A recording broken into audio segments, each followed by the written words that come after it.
My name is Father Paul Hodge. I serve in the Antiochian Orthodox Christian Archdiocese of North America. My name is Father Joseph Lucas. I serve in the Orthodox Church in America. My name is Father Anthony Cook. I serve in the Greek Orthodox Archdiocese of America. And I'm Father Andrew Stephen Damick, Chief Content Officer of Ancient Faith Ministries and a priest of the Antiochian Archdiocese. And we're the Orthodox Intro team. If you're looking for a first stop online to get an introduction to the Orthodox faith, A place to get answers to questions from qualified Orthodox Christian clergy, A place to send your friends and not just toss them into the chaos of the internet. A place to get help finding an Orthodox parish and get plugged into an actual Orthodox community, then point your web browser at orthodoxintro.org. OrthodoxIntro.org is a free service of Ancient Faith Ministries and made possible by our donors. It's an Orthodox on-ramp to the Christian life. Again, that's OrthodoxIntro.org.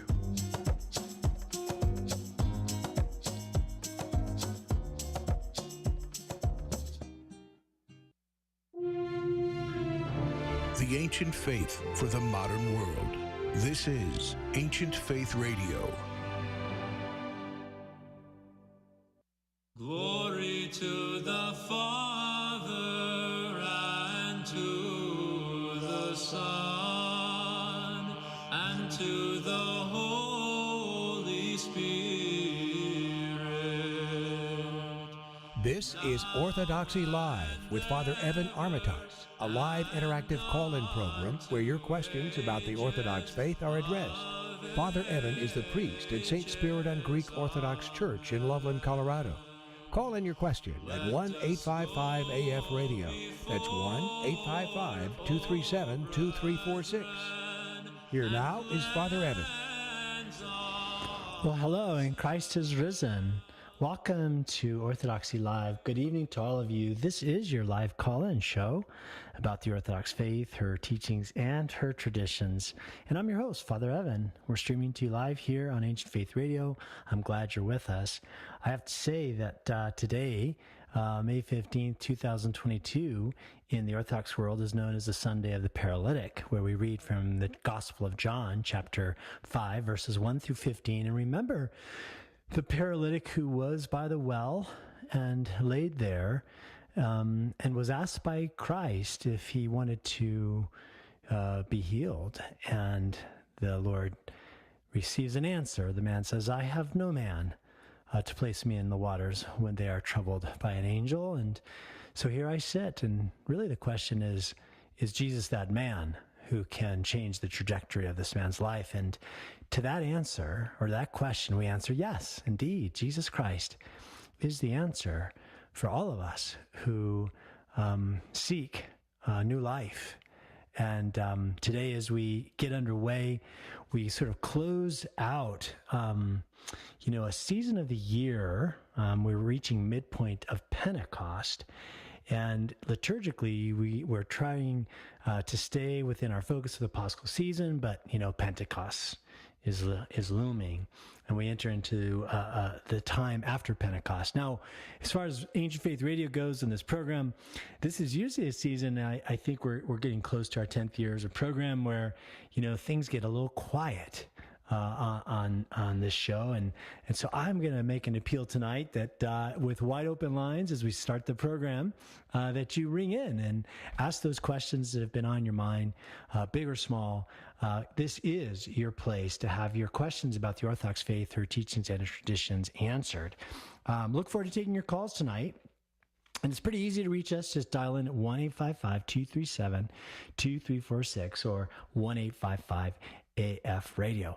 Now, if you're listening to this program as a podcast, you can always send your questions in using Orthodoxy Live at ancientfaith.com in an email, or you can record a question by going to ancientfaith.com, looking up the live radio button, scroll down to Orthodoxy Live, and there you'll find a button that you can click on and record your question. Now, I have exciting news. I can't tell you when this book is coming out in print, but I can say that the editing process is getting near done. I finished edits for a book that is under the working title, Reclaiming the Great Commission, A Roadmap to Parish Health, with a wonderful editor from Ancient Faith publisher, Lynette Horner. Lots of kudos go out to her. The text is going off to the chief editor, I think tomorrow, and then proof texting, and then we'll start to get it in the pipeline. And I'm hopeful that this book will be coming out this year.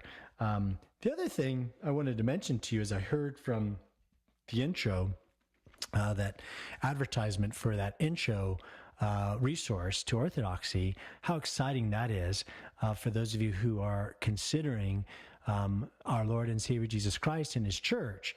And what a wonderful new resource on Ancient Faith Radio. Now, the other thing I want to say to you is if you get a chance, let people know that you're listening to Ancient Faith Radio and perhaps even this program. You can do that by just writing a review or liking us on whatever platform you use to listen to this program. Of course, again, you're listening to Ancient Faith Radio. This is Orthodoxy Live. I'm Father Evan, your live call-in show about the Orthodox faith, her teachings, and her traditions.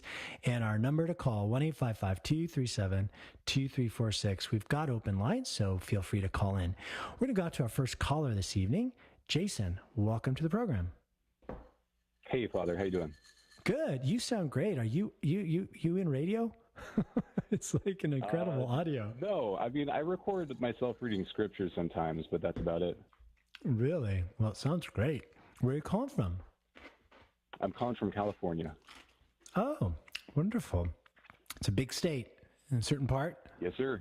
Southern California. Wonderful. Well, welcome to the program. Thanks for calling. What's on your mind?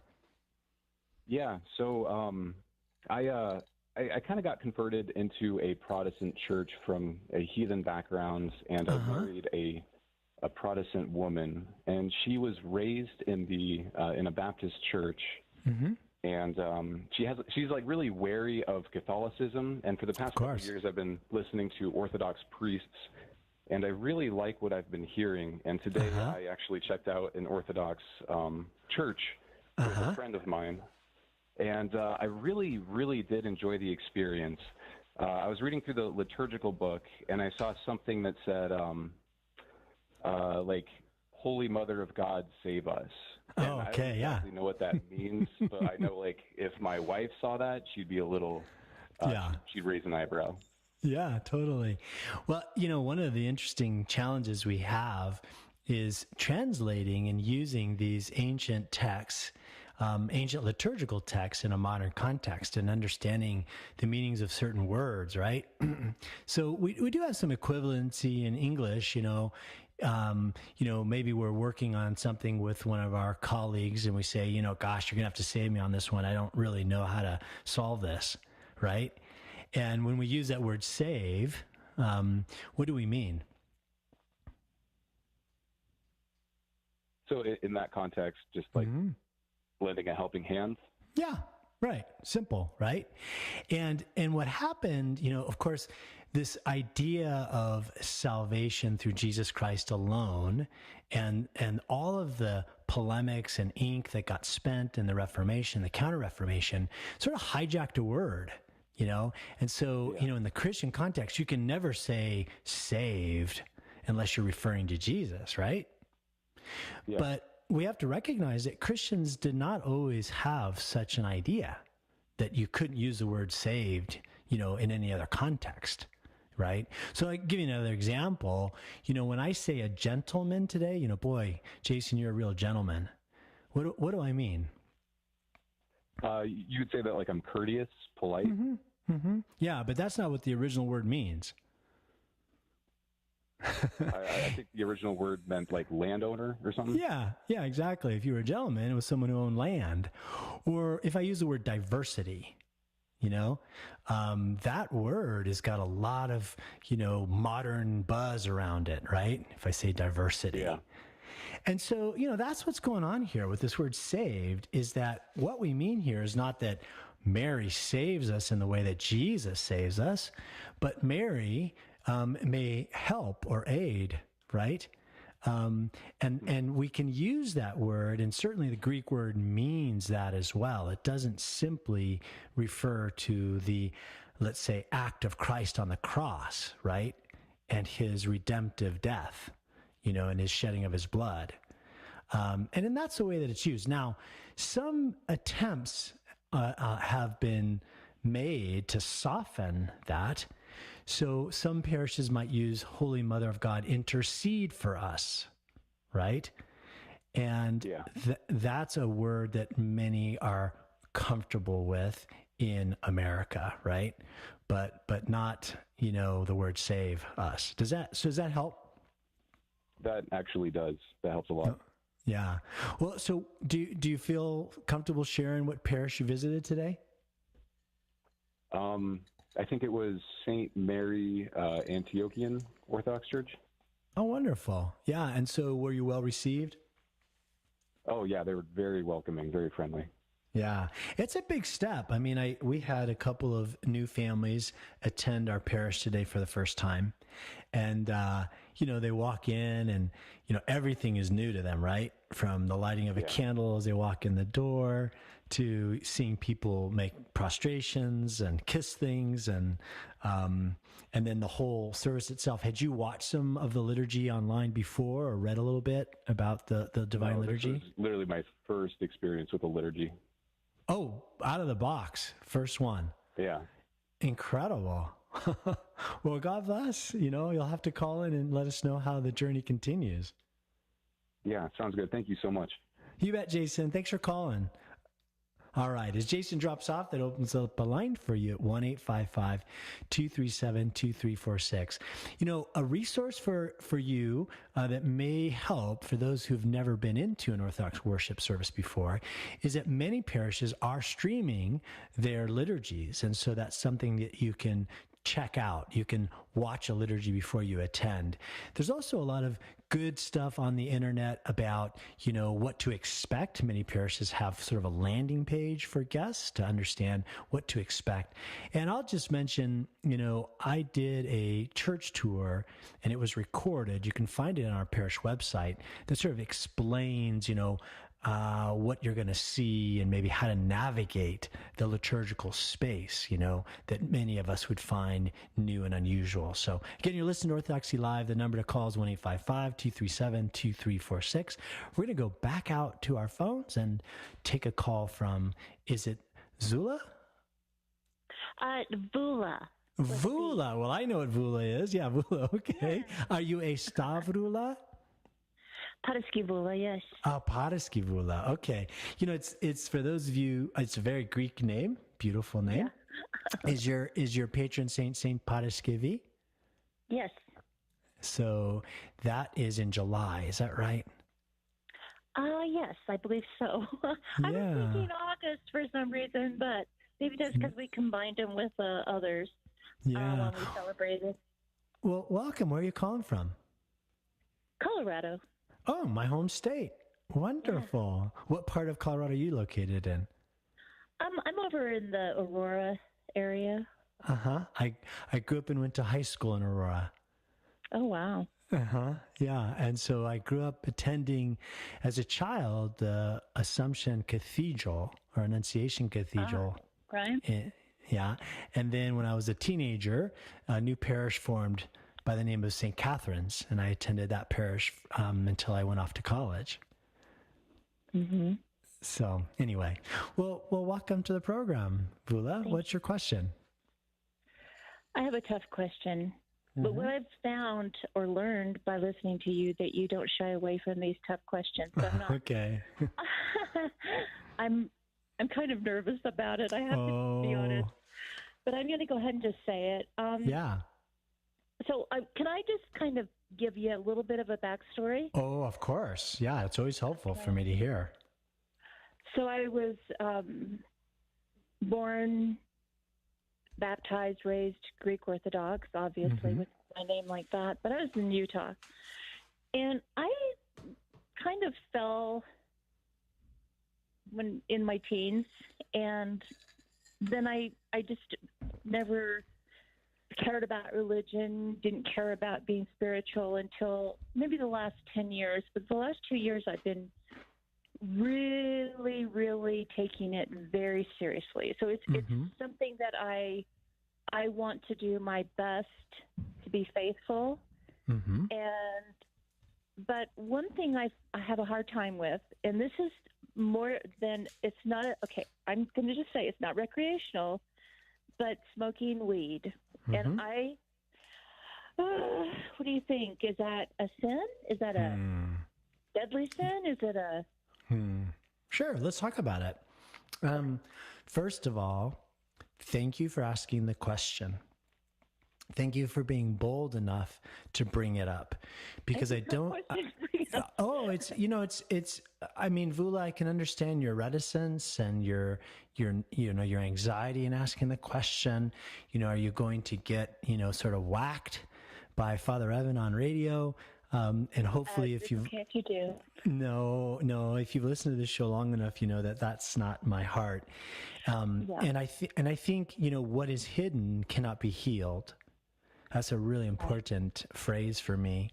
And so, I tell people who come to see me pastorally, when they sit in my office, look, you're not going to be able to tell me everything that's going on in your life the first time we meet, maybe the second, third, even the 50th time, because there is an appropriate level of respect and trust, right, that's built up over time, a level of intimacy that leads to the ability to ask and present, a situation and perhaps even a challenge in our lives or something we've been hiding. And what's unusual in this format of the radio program is that a lot of times people can call in and ask questions that they can't ask yet of the priest maybe that they visit with, or because there is a degree, and I think, appropriately, and there's a degree of anonymity, right, that allows for people to call in and ask questions. And so I am grateful that you asked the question, because I think it's important to discuss what's going on here. And I think also, Vula, marijuana usage has grown astronomically, exponentially. And so you're not the only person who is either using marijuana occasionally or even constantly. I run into this all the time in my parish, right?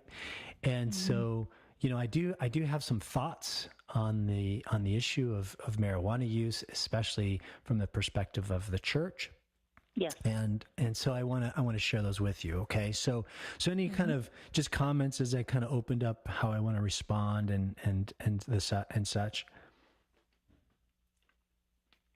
That's good. I am looking for that perspective. Okay. Because I've talked to so many. I know people of a lot of people of different faiths, and you can get a really big mixed bag of answers on that. Yeah. So it's a seed. It comes from a seed. What's so different about that and alcohol? What about gluttony? Blah, blah, blah. It goes on and on. And sure. Yeah.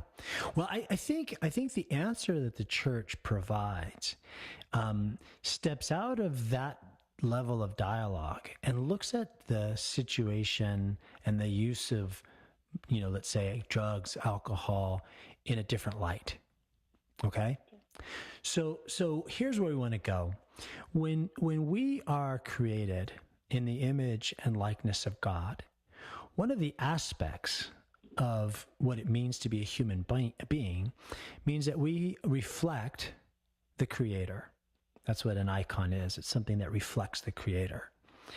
And one of the ways that we can reflect God is in our ability to love. That's the chief way, right?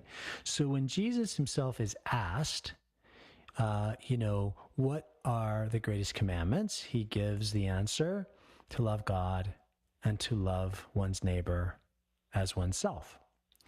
And similarly, when a man comes to him in the Gospel of Luke in the 10th chapter and says to him, "What must I do to inherit eternal life?"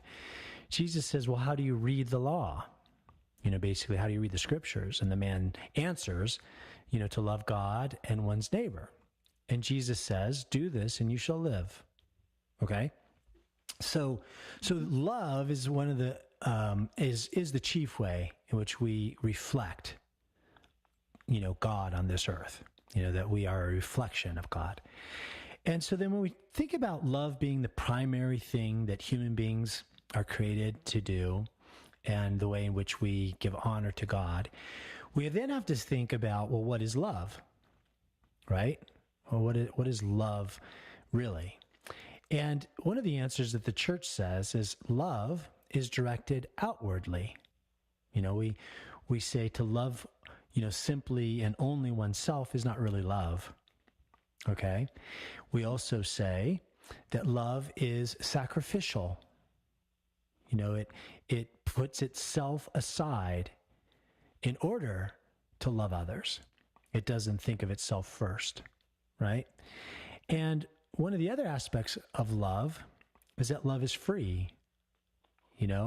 It's something that we give freely and we accept freely. I can't make you love me, right?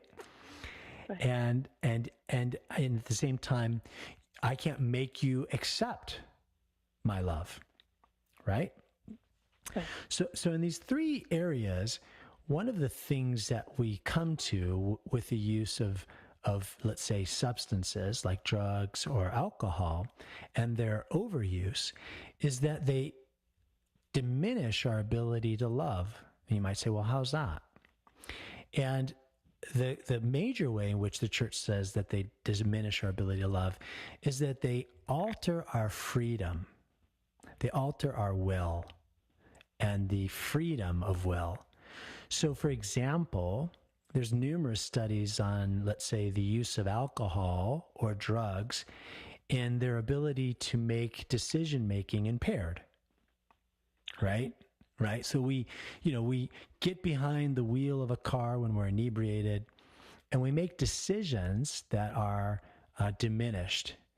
We're not freely able to operate the car as we should, and our will is perverted. And so we may go too fast. We may be reckless, right? And the same we know is true, with other substances. We hear in Colorado radio all the time, the admonition of the Department of Transportation not to drive while high because it's impaired driving. But that extends itself beyond, let's say, driving, right? It extends itself to how people interact with one another. And we see that drugs and alcohol, when used in quantities that alter our freedom and our will, diminish the quality of our relationships. So try being married to an addict, let's say. You can't be married to an addict, right? And so that's the approach the church takes. Is it says, our freedom is an aspect of our ability to love. In this way, we reflect God in a way that is not repeatable, which is kind of the chief way in which humanity gives honor to God. And so in the use of these substances, we diminish our humanity, is what we're saying. And so in this way, we say it's a disfigurement of the human condition, which is how we view sin. We don't say per se that sin's this legal offense that we're punished for, but it is rather a disfigurement of our humanity. It makes us less human. So when we're high, we would say, that's not the pinnacle of human activity, right? Being right-minded, and in control of our decision-making, we'd say, and having our decisions freed from any passion, whether that's gluttony, whether that's, love of wealth, whether that's the love of the flesh, right? So let me stop there, Vula, and see, how's that tracking with you?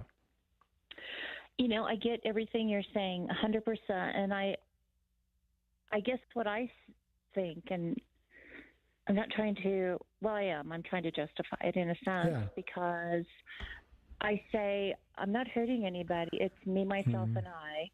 Yeah. I'm actually more spiritual because I can relax. I'm a very hyper person. So this brings me to a level of, I can just, I'm not that person that gets so high I can't even move off the couch. What do they call it? Couch locked? That's not me. I'm just like, it's very, very,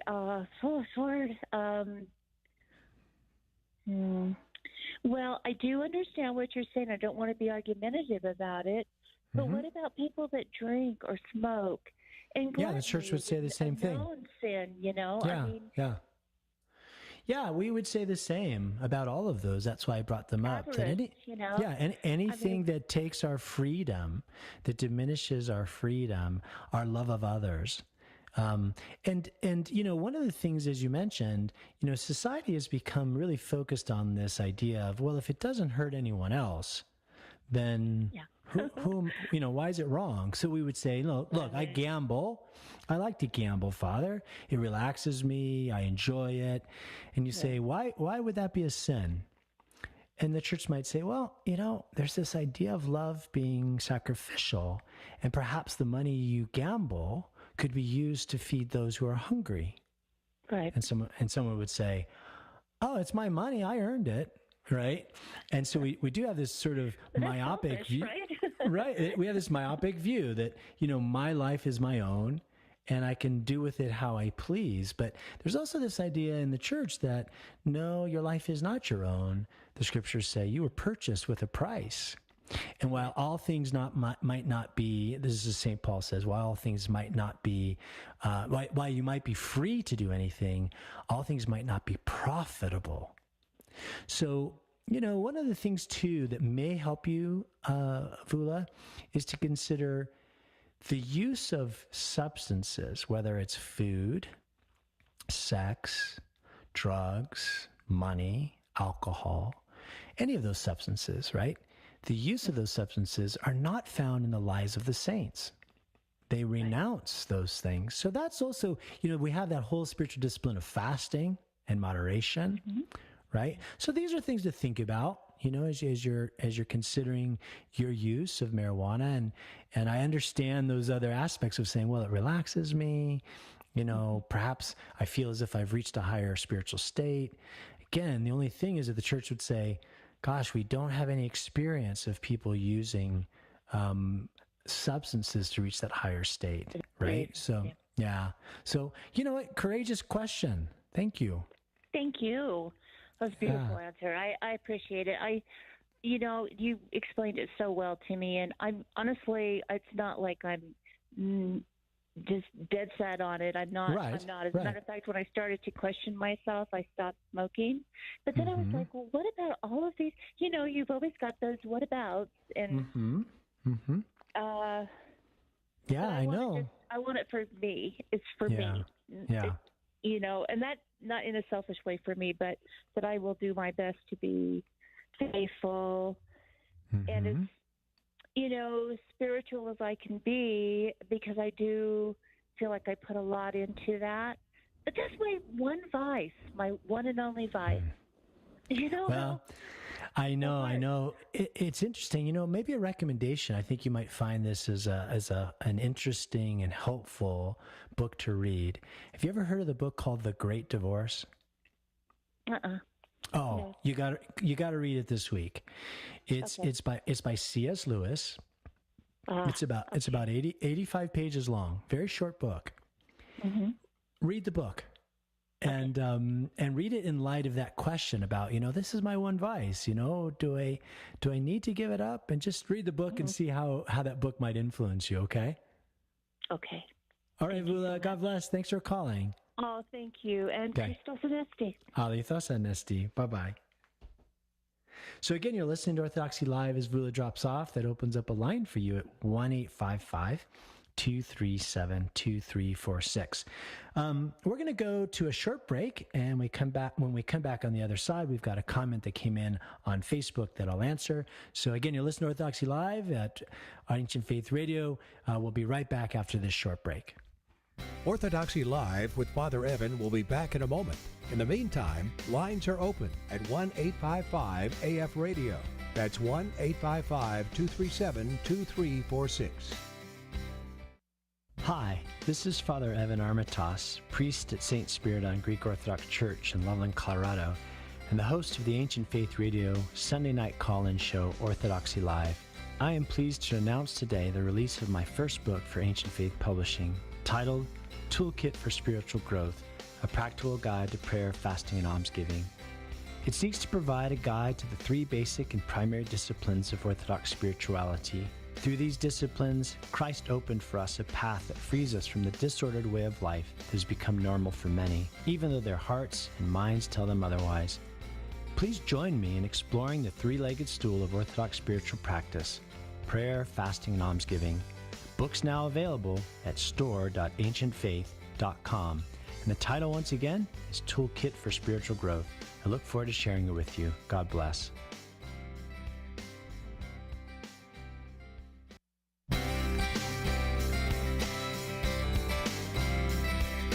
Father Evan is ready for your call, and our lines are open at 1-855-AF-RADIO. That's 1-855-237-2346. Here once again is Father Evan.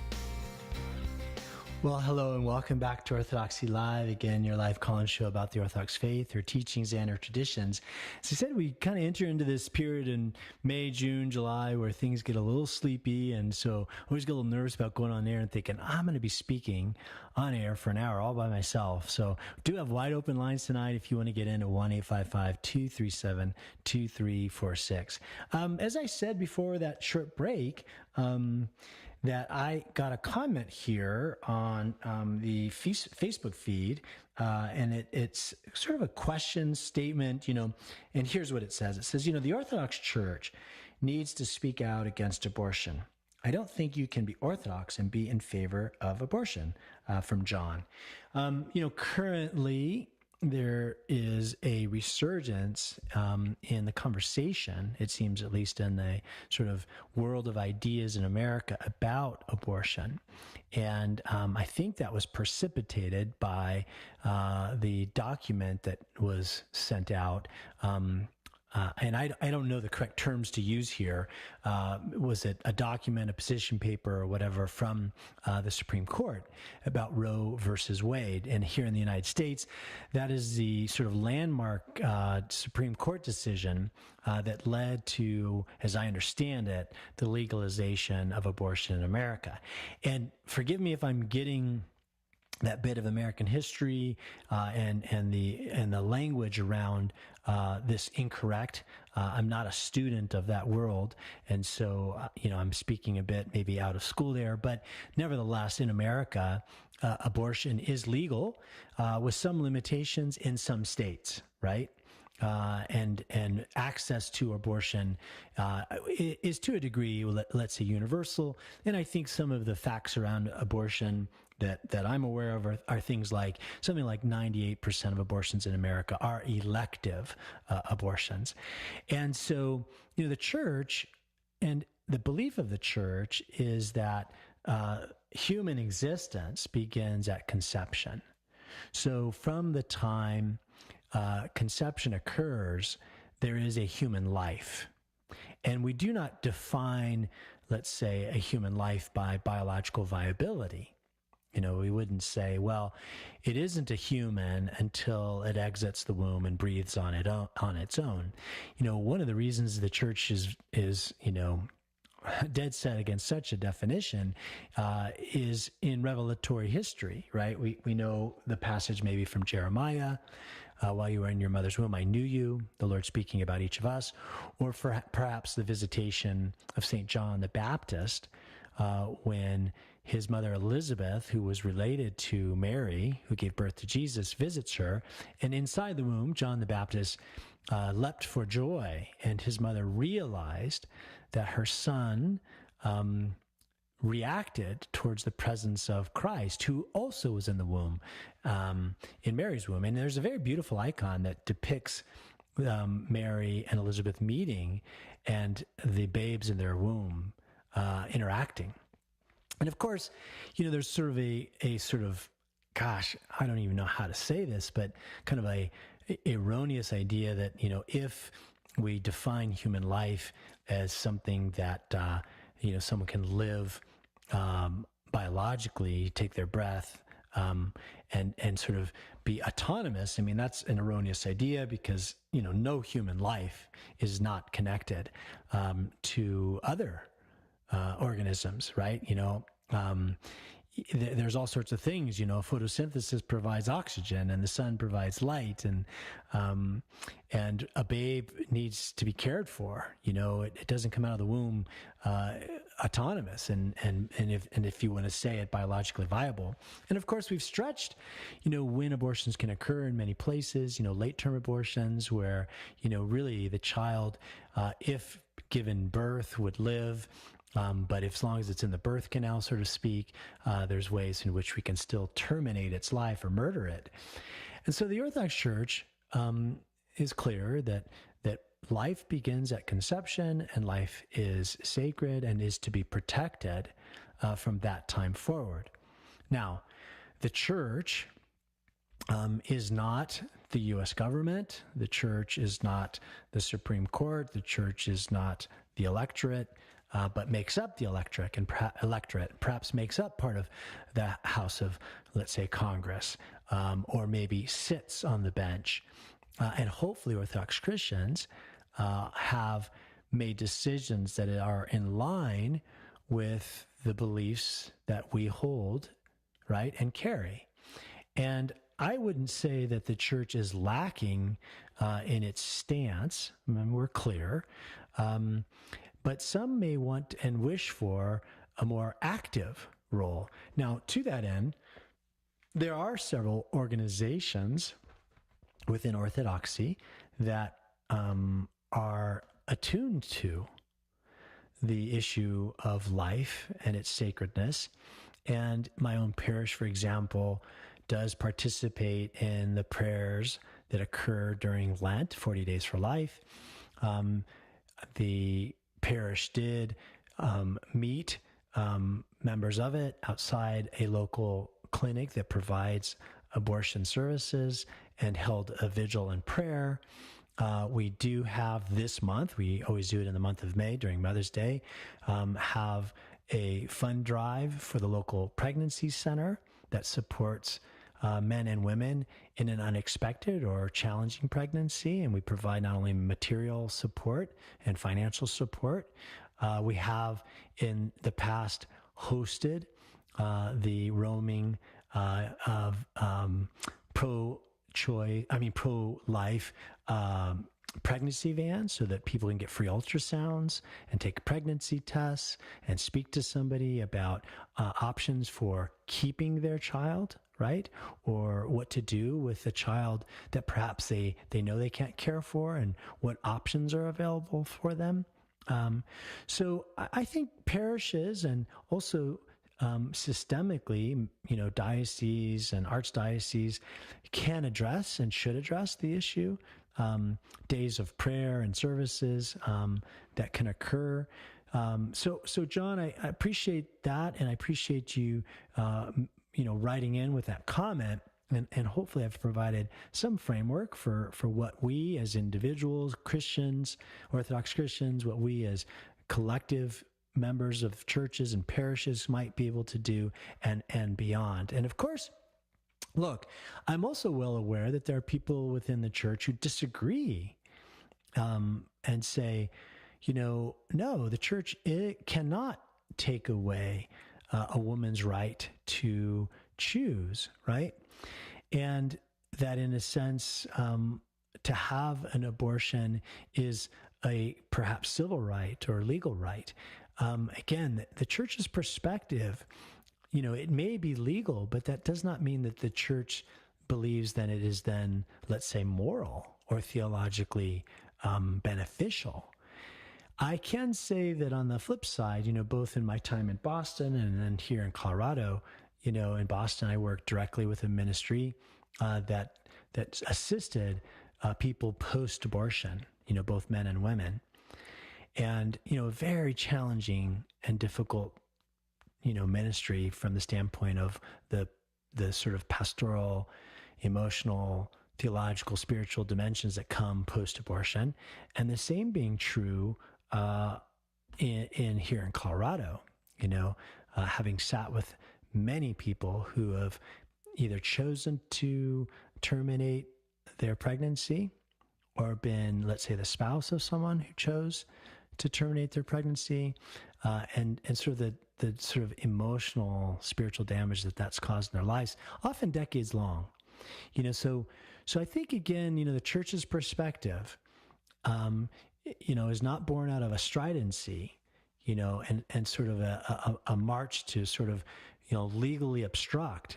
Again, we're not the federal government, but we do have a voice, and we need to present that, and we need to present it in such a way that others can hear and dialogue who come from, a completely polar opposite point of view.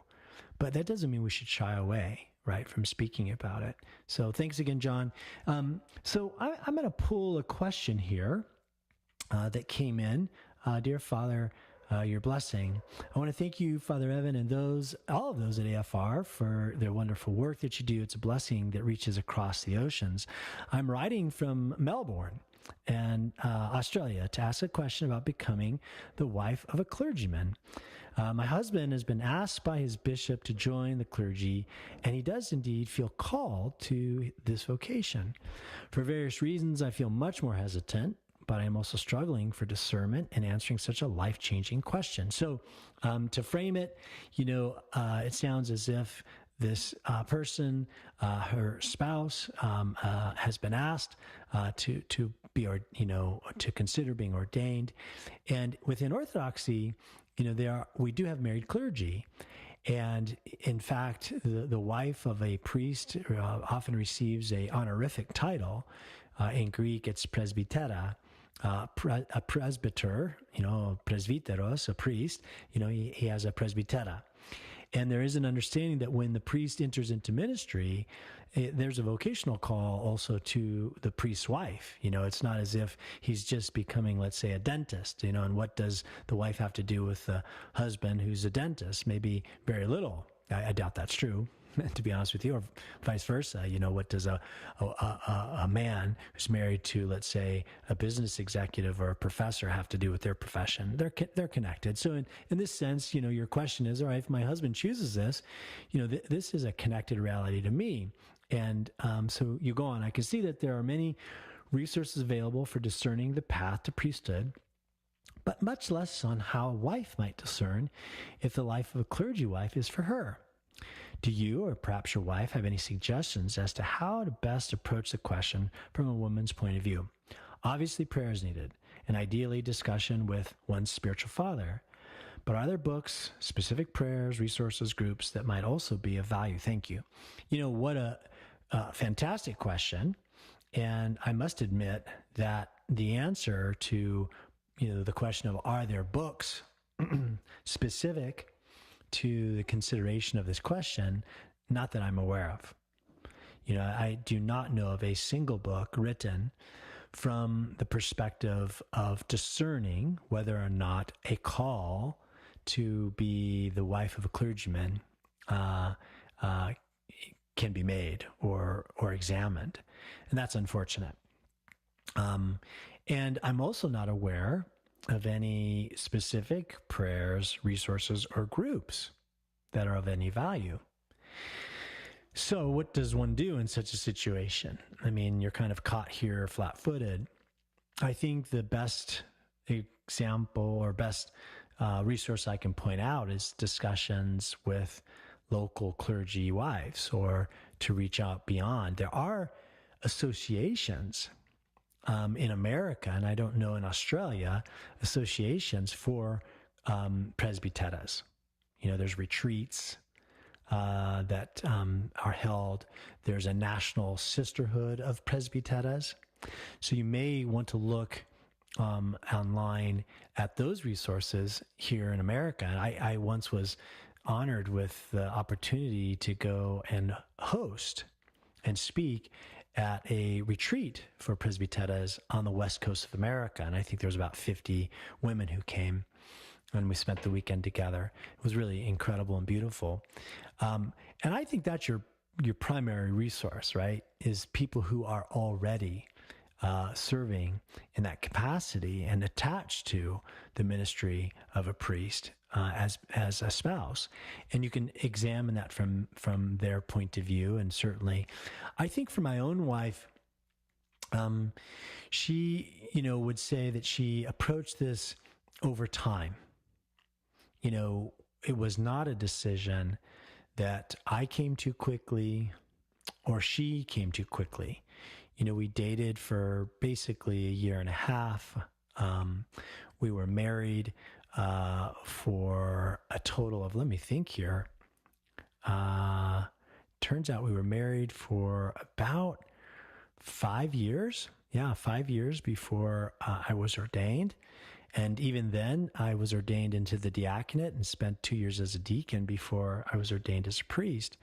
And so there was a long period of time in which my wife and I talked about and discussed, and she had opportunity to discern. I think I would certainly advise against any quick decision. If the bishop was coming to me and saying, okay, I want you to get ordained and, let's do this in 6 months. And my wife was trying to discern herself if she's called to this, I would say, we got to put on the brakes. Now, in the archdiocese that I serve in, my paperwork for ordination had to include a letter written from my wife to the bishop saying it is okay for him to be ordained. She had to agree. Sort of the last thing that had to happen. And so, if the letter of my wife said no, then that's it. Doesn't matter what the bishop wanted. Doesn't matter what the church wanted. If she didn't feel open and free to say yes to my ordination, it wouldn't have occurred. And so, I definitely think your discernment is a necessary part of the process. So time, right, to think through. And then I think, dependent, obviously, on your own relationship with your spouse, Zoe, you have to have an incredibly healthy relationship to navigate this space. Okay, and I think that if your marriage is struggling, in a sense, then I think you got to hit the pause button, because it takes a lot of time to restore a marriage to a healthy paradigm, right?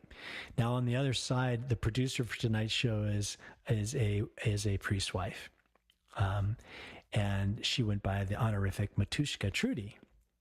And I wish she was on the line right now so that she could sort of tell us what she thinks about it, because, she probably has some thoughts. So one of the resources too is that you could email into Ancient Faith and ask to speak with one of the priest wives that works on staff. And I'm sure that they'd be helpful in discerning, what to do. So anyway, thanks again for the question. You're listening to Orthodoxy Live here on Ancient Faith Radio. It is May 15th, 2022. We're in that post-Paschal season, and I'm going to go back to one of the questions that I've got here from listeners that came in by email. And so this question, let me read it to you. Dear Father Evan, I truly realize how busy you are, and your podcasts help me very much. Although I'm sorry your schedule doesn't permit a visit, I'm truly happy to send. I think they're talking about a visit about the question that they have. And so here's the question. I'm a member of a parish in the Chicago area, and our two parish priests for 2 years now have had an Enrich committee whose purpose is to serve the spiritual needs of our members and neighbors by offering talks that deal with various topics. My question is, how do we reach out to those who are not connected with the church, who are outside our community? And there's so many topics that we think would be of value to them, but we don't even know how to draw them in. Do you have any thoughts?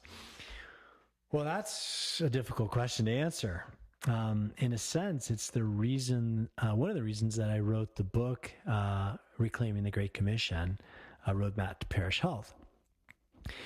I think that if the life of a parish is so stagnant and inwardly focused, parochial even, that it does not impact the neighborhood around them, then perhaps we are not meeting those words that Christ gave us before his ascension, which are, go forth and baptize all nations in the name of the Father, Son, and Holy Spirit, teaching them to observe all that I have commanded you, and lo, I am with you always, even to the close of the age. The Lord did not have an expectation that we would sort of circle the wagons and live within a cloistered setting, and, if you will, even our own soundproof room. Rather, that we would be salt and light in the world. That our way of life, our beliefs would impact those around us. So, when you say, how can we move beyond our own four walls? We have this in-reach committee. How do that in-reach committee provide resources for those outside? I think there can be a strategy that engages the community outside our walls. We have a vision statement in our own parish, which is supported by a series of mission statements. And one of those is to welcome all those into our midst and provide them an opportunity to meet Jesus Christ. And so we can do that in a number of ways. Some of those are physical, right? We can provide a sort of campus setting or a physical setting that is attractive, that brings some beauty to the geography and locale that we're in. We can connect and leverage maybe some of our facility resources with organizations in the community that perhaps are maybe resource poor. So, like, for example, we hold testing for the International Baccalaureate program in our facility for the local high school. We can connect with ministries or nonprofits, for literacy, to end hunger that are present in our communities and make connections. And we can host, speakers on topics of interest to the community at large, and both advertise digitally and even by analog means to encourage people within our community to come. But I think the overall ability for a parish to connect comes from the, let's say, resurgence and renewal of the life of Christ within the members of the parish, who then become ambassadors, right, to the community around them. So that, for example, when we held our Lenten retreat at the beginning of Lent, and we welcomed Father Stephen Freeman, many, maybe 30% of the registrants were from outside of our parish. And how did those people outside of our parish learn that we were having Father Stephen come and speak about the topic of shame? Well, they learned through their friends who themselves have been engaged in the life of the community and have found it to be life-giving and transformative. And so they therefore go out and become evangelizers, right? Not from the standpoint of knocking on a door and trying to proselytize, but rather sharing this pearl of great price. I think when a community is in a very healthy way living out the gospel and its relationship with Jesus Christ, and has a robust, life of worship and service and formation and community, that type of life, it just spills out into the streets around us, right? And then, of course, there's sort of the awareness of what's important to the community around me. What issues does the community care about? And are we aware, in any way, of what the community is interested in? Do we care? And sometimes we could ask ourselves the question, if tomorrow my community went away, would anybody notice? Are we just seriously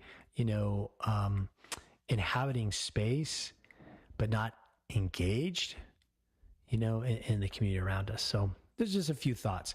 I'm going to take up another question that comes, and lo and behold, another email here from Melbourne, Australia. Hi, Father Evan. I'm an Orthodox Christian from Melbourne, Australia. I love listening to this podcast. My question is regarding the Church's stance on birth control in marriage, and what methods, if any, may be permitted according to each family situation. I've heard many differing views on the topic. My parish priest and spiritual father allow it as long as it is a non-abortifacient and for planning family size, as well as some Orthodox theologians, fathers I listen to. But there are also a couple of American priests I've listened to who totally oppose it and consider it sinful, and that just confuses me. Let me know what you think on this controversial topic. Well, gosh, here's another one. Not exactly, as we reach the top of the hour, a question that's easily answered, except to say that let's begin with the perspective that the Church blesses the union of a man and a wife, and they're coming together to procreate and bring forth children, offspring, right? And this procreative process, right, is of God and blessed by God. Go forth and multiply and have dominion over the earth, as he says to Adam and Eve. And it has been the longstanding of the tradition of the Church that couples, as they come together in the community of marriage and bring forth children, represent an image and an icon of God, and God is Trinity, who himself exists in community. Now, don't hear me saying that the Church says to couples who cannot conceive that they are not in their marriage true icons and images and in the likeness of God, who is community. Every act of love and relationship is a reflection, right, of God's relationship in Trinity. And every relationship requires us to be sacrificial and perhaps unconditional in our love. And children certainly bring that up in marriages. And the Church's position has always been that children are a blessing. And, one child's a blessing, 2 children are a blessing, 3 are a blessing, 12 children are a blessing. There's not some point where the Church says, well, 3's enough, or you only have to have 1. No. And sort of the variations and situations in which people find themselves in within their families dictate, often how many children people are able to have. Maybe someone's married late in life, or struggles to get pregnant, or has a child that, maybe has special needs, and there's certain attention given to that child, that, if you will, alters the course of that family's trajectory. I think to the question specific of, as long as a birth control method is not abortifacient, yeah, of course the Church would say any means in which, someone does conceive and then the child is simply lost because of some method like an implant in the womb that alters the structure of the uterus and just does not allow the child to attach. This is not a means of preventing pregnancy that the Church by any means would bless, right? And oftentimes you do hear the Church say, well, perhaps the only appropriate means is to use what is called natural family planning, to pay attention to one's cycle, right? And even there, there's argumentation. I cannot tell you, how often this sort of spectrum has been brought up to me. On the one hand, any form is sinful, and on the other spectrum, no, there are quite a number of different types of birth control that can be used and can be blessed. What is my opinion? My opinion is I want to follow the Church's teaching. And so I believe that we need to be careful with making an extreme statement, because are there within, and I'm not saying I can weigh in on a certain particular pastoral situation in which a priest might say, hey, given the situation, let me approach this matter with you in a specific way. I tend to remove myself from such situations when people come to me and say, Father, we need your blessing to buy this car. I say, my role here is not to decide when you buy a car. And when people say, well, Father, we want you to tell us if we can use this birth control method, I don't typically, I can't think of how I would give advice there. What I would side with is to say, no, we don't want to be using birth control methods that keep us from having families. At the same time, I can't bring myself, and God forgive me if I'm wrong, I can't bring myself to say there are no circumstances in which family planning, natural family planning is not acceptable, because I think the pastoral dimensions of this question are part of the answer we give. In the end of the day, we do recognize that coming together for marriage should and is a blessing that leads to children. And as I said, we would like people to have families. And if they can have large families, amen. And we don't want to restrict, the blessings and the sacrifices that come through childbirth and raising children. And we also want to follow God's command, right? To multiply and have our families be a representation of God's creation, right? Anyway, thanks so much for that question, and thanks again for listening tonight. There's more to say on that topic. Again, I'm up against the end of the hour. I want to share my appreciation for you listening, and my appreciation for the staff back home at the studio in Chesterton, Indiana, and to say to all of you, for Orthodoxy Live and Ancient Faith Radio, I'm Father Evan. Good night. Christ is risen, and God bless.